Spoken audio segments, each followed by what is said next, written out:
everyone, thank you so much for pressing play. My name is Joy, and today I'm going to be sharing with you again on the same book that I shared a couple of weeks ago called Relationship Goals.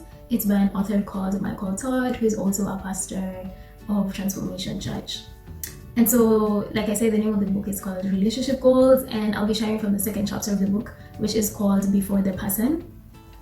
So, as you probably know from the book, or as you can probably infer, it's about having a relationship with God before having a relationship with any other person.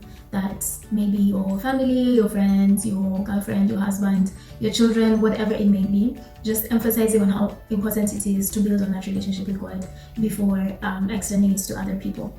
So the first thing that I want to highlight from the book is the fact that God desires for you to be in relationship. God is a God of relationship, and we see this in Genesis chapter 1 verse 26, where God says, then God said, let us make mankind in our image, in our likeness, so that they may rule over the fish in the sea and the birds in the sky, over the livestock and all the wild animals, and over all the creatures that move along the ground. God is a God of relationship. He existed, the Father, Son, and the Holy Spirit, before we came into the picture. And so just knowing that we were not created because God needed us, or God was insecure, or God needed creatures to do X, Y, and Z. God really created us out of an abundance of His love for us.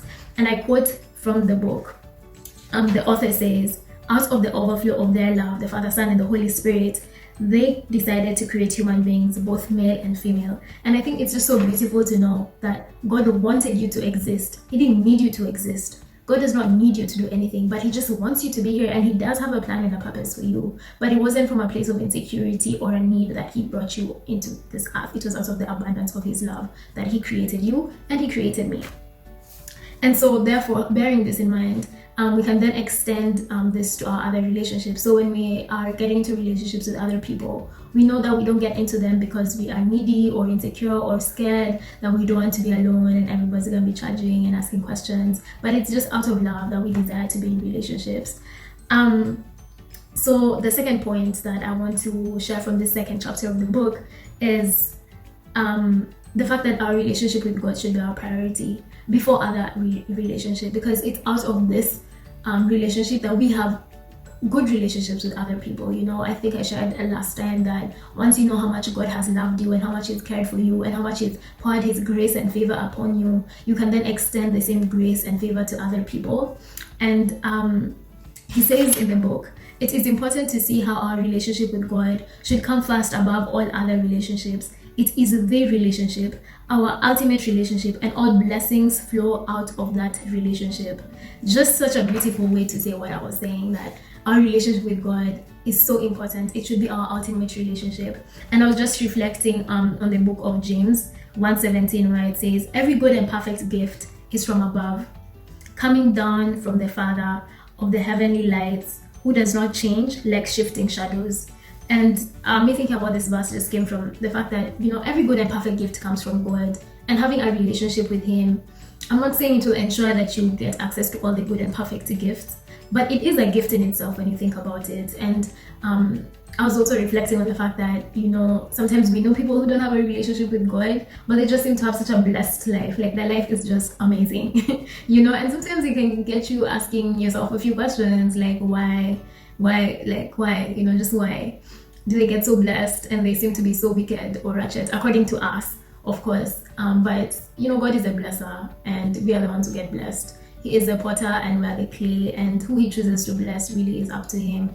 So God can bless you too, just the way He's blessed everybody else. But just to remember that every good and perfect gift comes from our Heavenly Father. The enemy is here to steal, kill, and destroy, but Christ came that you may have life and life in abundance. So having a relationship with Him really is a game changer. Ask anyone who has done it. I think most people, I will tell you, like, it shifted everything in my life. It shifted how I looked at people, how I looked at myself, how I looked at life, how I approached a lot of things. Maybe everything, I don't know, but it really changed everything for me. And the second last point I want to share is about purpose and relationships. So in the book, he talks about how important it is to know your purpose before getting into relationship. And he says how, you know, like I said, having a relationship with God is first of all the only way to know what your purpose is, you know, that thing that you were created here on earth to do, because God created you.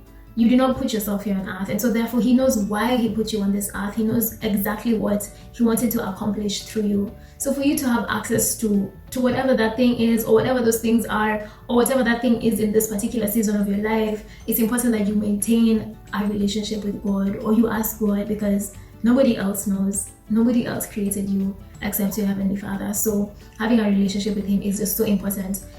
It is the only way you're going to know your purpose, you know. And then he also mentions about, you know, the people, the entourage you have, the surrounding of the people who surround you, your friends, and how they can affect your purpose. People can either pull you back or can propel you towards your purpose. And that is something so important. You want to have friends who are pushing you towards what God has created you to do. Friends who are encouraging you to do what you're passionate about, as long as it's not sin.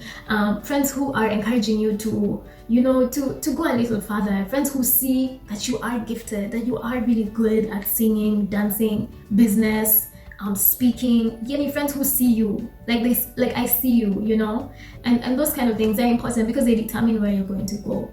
So I encourage you, and I pray that this video has also encouraged you to invest in your relationship with God, whether that's reading your Bible and praying every day, going to church, you know, being in community, staying planted, having good relationships, whatever that may be. I just pray that you continue to invest in your relationship with God, or even consider having one if you have not done so. So thank you so much for listening this far. God bless you, and I hope to share another video soon. Have a good day, afternoon, morning, evening. Goodbye. Ciao.